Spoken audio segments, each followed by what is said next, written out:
If you hear a little bit of an accent as I speak, it is because I'm standing here speaking a foreign language.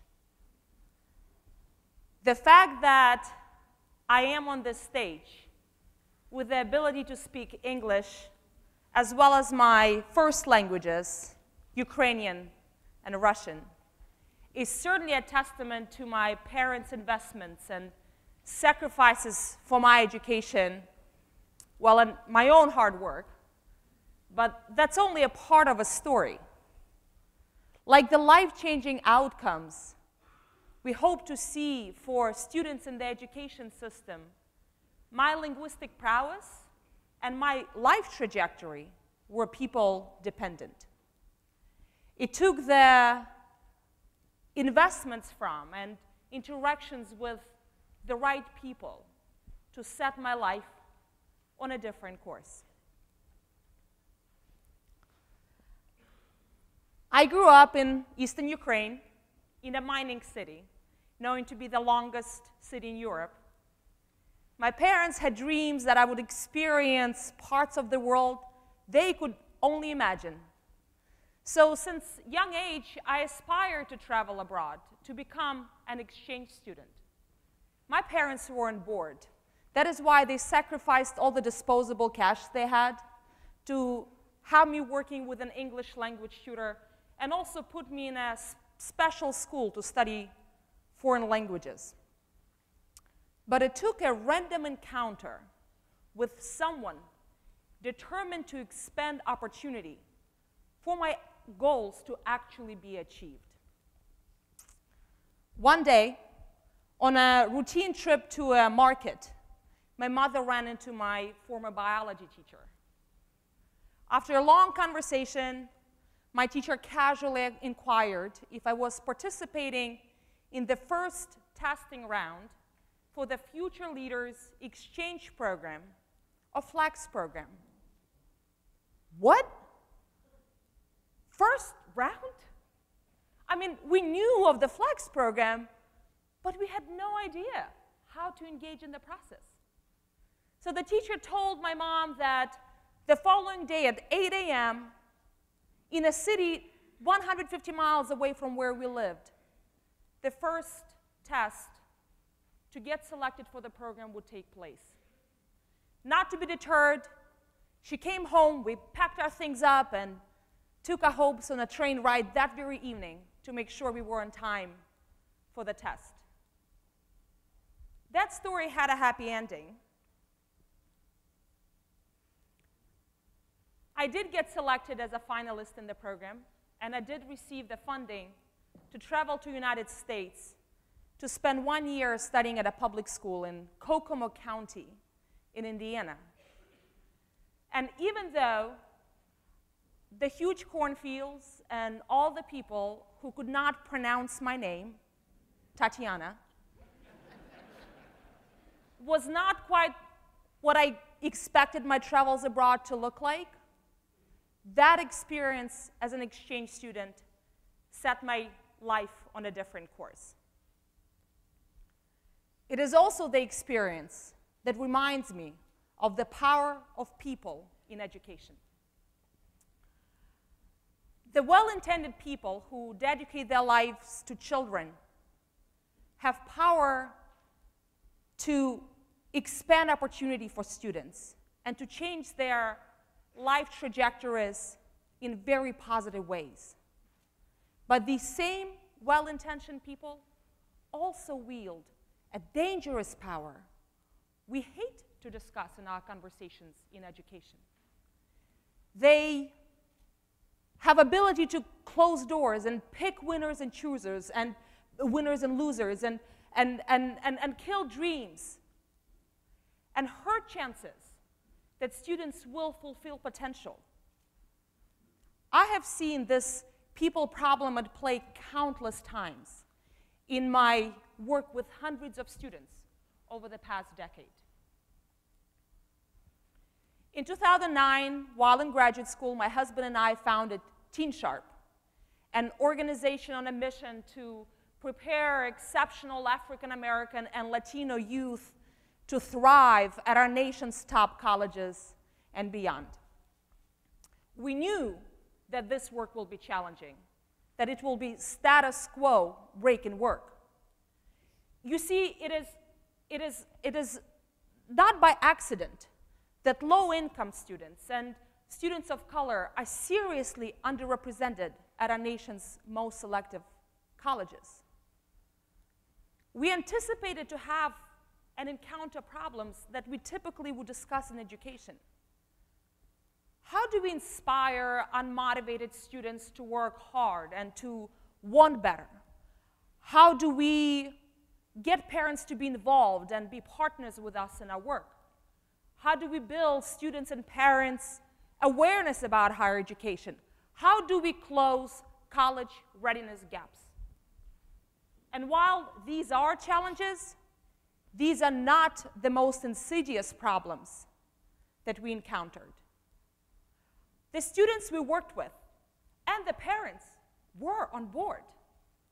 So much so that Teen Shop scholars spent every Saturday, full day, all throughout the school year, participating in intensive Teen Shop sessions.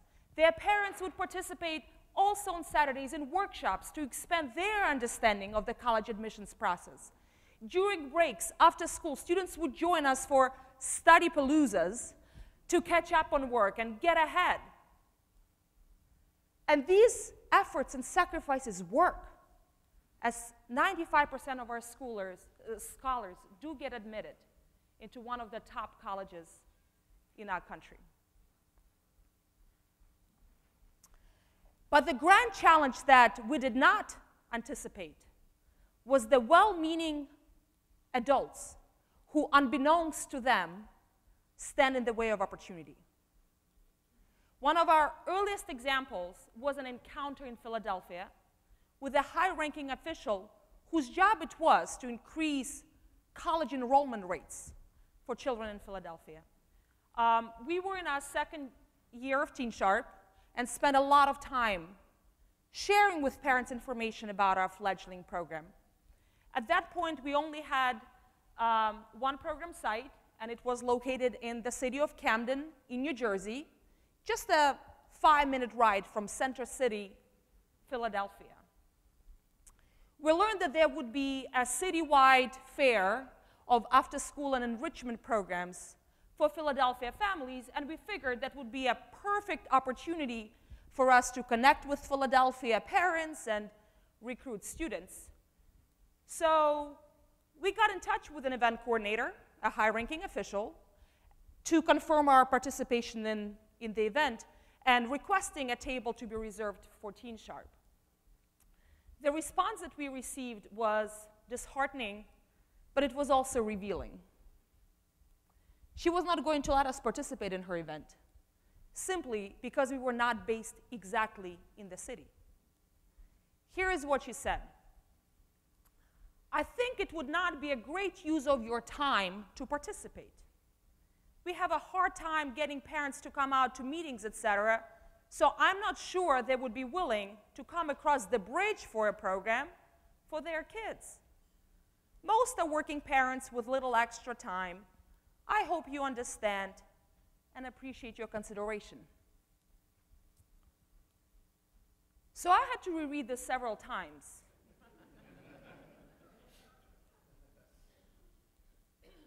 Was our simple request to make information accessible to parents in Philadelphia at an event in Philadelphia getting rejected? Was she really blocking an opportunity for students because of her poor understanding of the length to which parents go for their kids? Well, she was. We never were allowed to promote our program at her event. But I'm happy to share that she was really wrong. 50% of our families who participate in our program at that site do come across the bridge. She thought a bridge too far.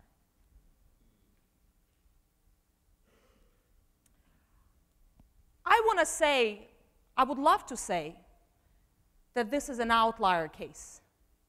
that these experiences are rare, but they are not. Our students experience this every day. We have seen well-intentioned educators block a student's access to advanced level classes available at their schools. And just like the case with our Philadelphia encounter, the reasons they provide are seemingly good reasons. A study out of Vanderbilt University shows that Black and Latino students are far less likely than their peers to get assigned to gifted and talented programs.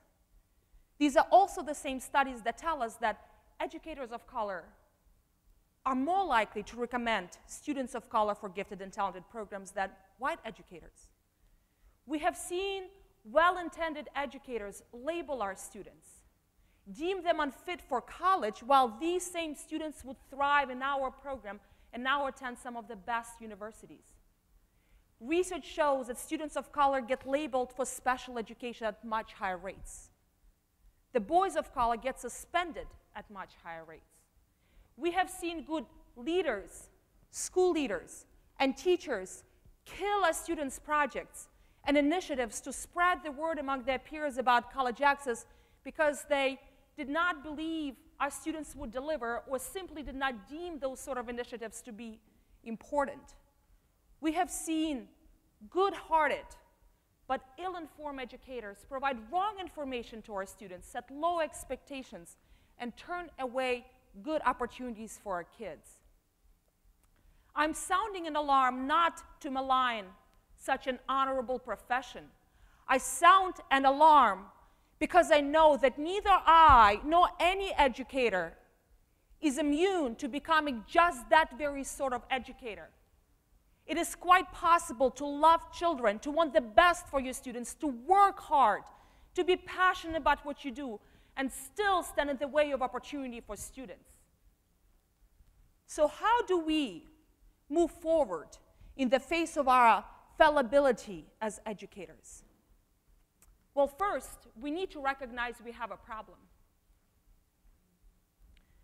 Second, we need to recognize that as saintly and sacrificial as we are, we too are often the problem. We need to recognize that all the teaching techniques and accolades and professional status will not insulate us from inherent biases and perceptions that can taint our work with our students.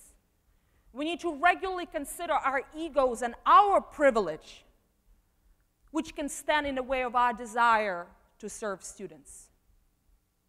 We need to be aware of our power to block, to misinform, to close doors, and to kill passions as much as we are aware of our power to transform. We need to move beyond educating our students with good intentions to educating them with love, the kind of love and belief and expectations that we would instill in our very own children. But we need to tread carefully and with humility, given that precious and daunting responsibility in front of us. Thank you.